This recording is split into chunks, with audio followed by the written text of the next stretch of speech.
Hello, hello. Welcome to my book club number 11, where we are discussing, in case you don't know, we're discussing my book, A Radical Awakening. So, one of the themes in this book is how quickly we as humans, but especially women, go into a place of lack.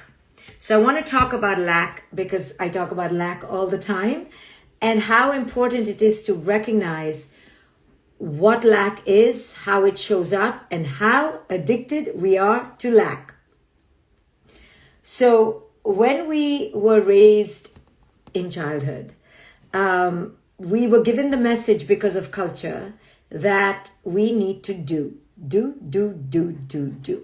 And because we're given that message, it's such a poisonous, toxic message. Let me tell you why. Because that message comes with an implication that unless you do, you are not lovable. Unless you do, you are not worthy. Now, of course, we all have to do. We have to brush our teeth, we have to wash our dishes, wash our clothes. There's doing all day long. But the doing that we are conditioned to do in our childhoods, in the modern era, is very much predicated around achievement, around success, around ideas of success, beauty, achievement, competition, coming first, right? That doing is not really our nature. It is the nature of the false self that feels it needs to prove itself to be worthy. The true self doesn't need to prove anything. The true self doesn't need to prove anything. The true self just does what it does, according to the beat of its own knowing. So we're raised from childhood to stroke, to nurture, to aggrandize the false self. Now, because of this, and because we're all trying to reach a pinnacle of some success, we are always in lack. It's just a given, because we're given the message that who we are as we are is not good enough. So we are on book club number 11 for my book, A Radical Awakening. If you bought it, tell me what is striking you. If you haven't bought it, go grab a copy right now. So, because we are raised in lack, yes, Clarga says, I'm always feeling lack, not good enough. Yes, welcome to the club. You're not alone. You're not alone. You need to know that. So because we were raised in this consistent state of lack, we project lack in almost every situation. If somebody doesn't like us, we project lack. Oh, this situation is not good. If life doesn't turn out our way, we project lack. When we don't know the future, we typically project lack into the future. We are lack-based humans. We are Hulaks, we should call ourselves. We are not humans. We are not in abundance. We are in lack. Until we begin to recognize this in our own lives, like, oh, I'm in lack, I'm in lack, I'm in lack. Why am I feeling so bad? Oh, because I'm in lack. When we feel bad, it's because we are in lack. Period. When we feel bad emotionally, mentally, it's because we are in lack. Simple. So if you don't want to feel bad, you have to shift out of your lack-based thoughts, or at least neutralize them. You don't have to move into abundance. You can at least neutralize them. So the first step is to understand we are obsessed with lack-based thoughts. We have lack all the time. I mean, rarely do I have a client come to me and go, you know what? I'm awesome. I'm amazing. Because then she or he will be called selfish, especially us women, right? So I, in my life, say now, I like my body. I like myself. I like my face. I like my hair. I do. I love myself. Now you'll say, oh, she's so arrogant.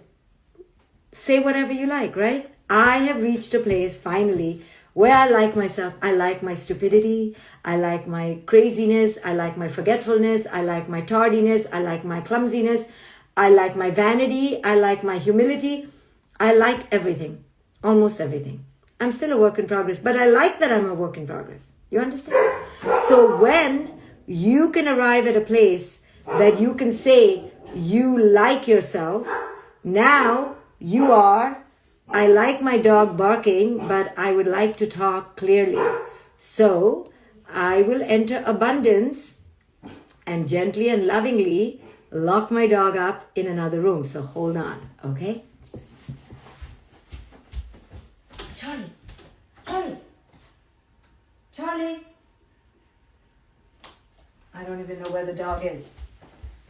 I don't even know where the dog is. Okay. Staying in abundance, no problem. We begin to realize that many of us are not in love with ourselves. We're not even in like with ourselves. In fact, we are in loathing of ourselves. Now, there is loathing, there is liking, there is neutral, and then there's loving. Can we move off from loathing?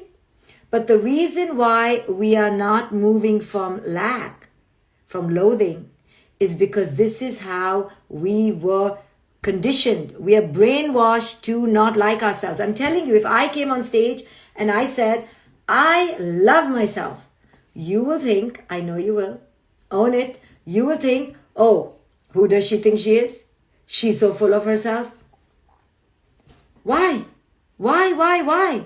But if I came on stage and I said, you know, I'm just such a work in progress. I'm so forgetful. I'm so la la la la la la. Everyone in the audience will have empathy. They'll relate to me. They'll feel like they can understand me. This is how crazy we are. It's okay to come on stage and say, I love my child. I'm happy with my child. I can't get over my child. But it's not okay to come on stage and say, I can't get over myself. I love myself. So you remember when Snoop Dogg came on, did he win something? He won something. And he said, I would like to thank myself. I think it was an Oscar. I don't know. And I love that. Yeah. Thank yourself. Love yourself. What is this? I love my children. My children come first. I love my mother and father. They come first. Okay. You can love them, but you have to come first. But the reason we don't put ourselves first is because we are considered selfish, especially us women. Okay? So, this is a problem. And this lack-based thinking is seriously an addiction. Somebody said they're reading The Conscious Parent. So, we have to shift out of this total BS that we've been sold. We've been sold these lies that you need to not like yourself, that you need to not be full of yourself, that you need to play small and play dim and play dull and play dumb. Why? So that culture can manipulate you. Culture can tell you what to do. Culture can exploit you. But if you walk around every day going, I'm damn smart. I love how I look. I'm amazing. Now, the entire pharmacological industry is going to crumble. Okay? We're not going to buy so many shoes. We're not going to be drowning our sorrows in movies and addictions. Right? Alcohol consumption goes down. Right? So it is not good for business to be in abundance. It is very good for business to be miserable, to be in lack. So all of us don't want to feel bad. Yes, this is a given. Who wants to feel bad? Nobody. But when I tell my clients, okay, if you don't want to feel bad, can we examine your lack-based thoughts so that we can let them go? And they're like, nope, I like my lack-based thoughts. They are real. No, they're not real. They're from the past, or they're from the future, or they're from your mother. They're not yours. No, I don't want to give up my lack-based thoughts. So then we're going to feel crappy. So in this book of Radical Awakening, I teach women why they are consumed by lack-based thoughts.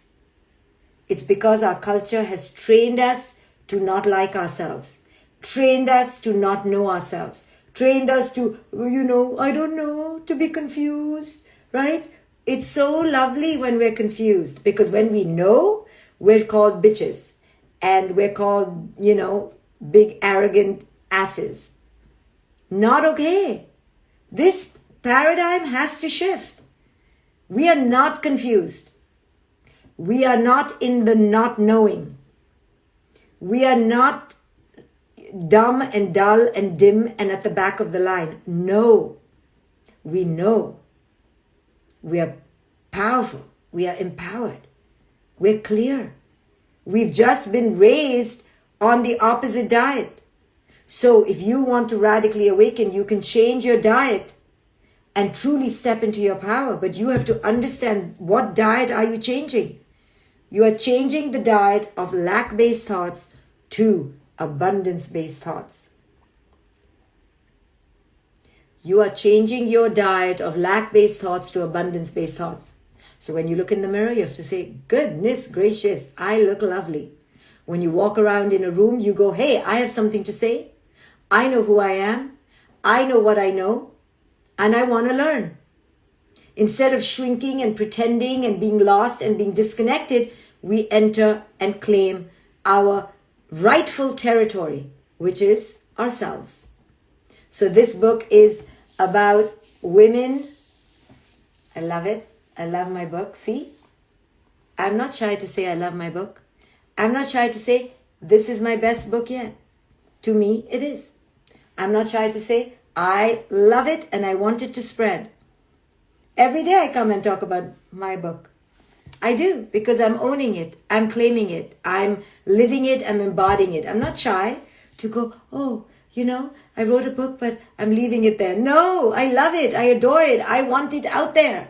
I'm going to tell people, buy the book. So pushy. My father sometimes tells me, he lives in India. He's like, maybe you don't be so pushy. And I go, why not, Dad? Why not? It's an amazing book. It has an amazing message. Why would I not be pushy? How to push it out there? When you have a baby in your tummy, don't you have to push it? Do you tell the woman in labor, don't be pushy? No. So I'm going to push this baby out there. Okay, Dad? He's like, okay, but be subtle. I'm like, no, Dad. I'm not going to be subtle. Why should I be subtle? You see? He doesn't mean anything, okay? But this is the training we girls get. Shh. Don't talk so much about yourself. Other people will think you're so arrogant. What the hell, right? We women are raised like this to totally bullshit. I see all my clients doing it. Then they write to me, oh my goodness, Dr. Shefali, last night at dinner, my client wrote to me recently, if she's here, she'll know. Last night at dinner, I completely lied. I completely bullshitted. I completely faked it. I had so much to say and I kept quiet. Why? Because we women have been raised to believe that it is virtuous to be quiet and to be modest and to be humble and to give our power away and to go, I don't know. You do know. You do know. You just have to access that deep power. And when we women wake up, let me tell you, our children will wake up, our men will wake up, our government will wake up, and we will save the earth. Because the earth is waiting for the radically awakened women. I'm telling you, it is time for the women to rise. It is time. It is the time for women to rise. Women have always been rising. Women are the fabric of the earth. We are the networkers, the tribe builders, the connectors, the nurturers, the caretakers. We are already that. But if we now access our supreme inner sovereignty, we will truly save our children, save the earth, save the animals, save the men. So don't wait for some man to wake up to save you. You, as a woman, have the eternal, pivotal, profound power within you. So that's what this book is about. Turn pain into power, embrace your truth, live free.